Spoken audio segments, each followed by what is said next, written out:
Hi எல்லாத்துக்கும் good night. மணி பார்த்திங்கன்னா 12:30 போகுது. இப்போ தான் சாப்பிட போகிறேன். ஏன்னு கேட்டிங்கன்னா ஸ்வீட்டாக சாப்பிட்ணும்.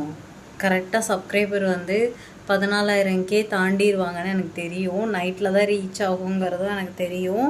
ஏன்னா நம்மளோட சேனலில் எப்பயுமே நைட்டு தான் க்ரோத் அதிகமாக இருக்கும். நைட்டில் தான் வீடியோஸ் அதிகமாக நான் டெலிகாஸ்ட் பண்ணுறதுனால எனக்கு தெரியும் நைட்டில் தான் இதாகும்னு சொல்லிட்டு. அதனால் வெயிட் பண்ணிக்கிட்டே இருந்தேன். இந்த தட்டும் எனக்கு ஸ்பெஷல், இந்த தோசையும் ஸ்பெஷல். இனிப்பாக சாப்பிட போகிறேன் பால் ஊற்றி. ஸோ இன்றைக்கி போல் என்றைக்குமே என்னோடய லைஃப்பில் சந்தோஷமாக ஹாப்பியாக கொண்டு போகிறதுக்கு உங்களோட வாழ்த்துக்களும் இருக்கணும். ஸோ சாப்பிட்டங்காட்டி தூங்கிற மிட் நைட்டில் சாப்பிட்றீங்களா அக்கா அப்படின்னு கேட்டிங்கன்னா என்ன பண்ணுறது, இந்த ஒரு சந்தோஷமான செய்திக்காக நான் உட்காந்துருந்தேன். ஸோ இப்போ தான் ஒரு தோசை ஊற்றி பால் ஊற்றியிருக்கேன். தேங்க்யூ உங்களோட லவ் அண்ட் சப்போர்ட்க்கு. தேங்க்யூ. இப்படியே கொடுத்துக்கிட்டே இருங்க. தொடர்ந்து அக்கா இதே மாதிரி ஹாப்பியாகவே போகணும். வாங்க எல்லாரும் சேர்ந்து தோசை சாப்பிடுவோம்.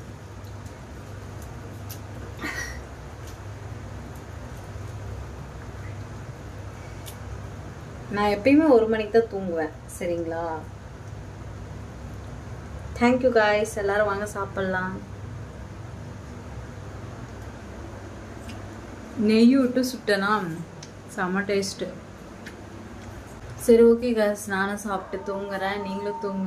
ஐயோ நான் இலக்கத்தான் இருந்துச்சு. சரி ஓகே, நானும் சாப்பிட்டு போய் தூங்குற. பேய் வர நேரத்தில் பேய் மாதிரி உட்காந்துட்டு அக்கா சாப்பிட்டுட்டு இருக்கேன். சரி ஓகே, தேங்க்யூ காய்ஸ். எல்லாரும் சாப்பிட்டு தூங்குங்க. தூங்கியிருப்பீங்கன்னு நினைக்கிறேன்.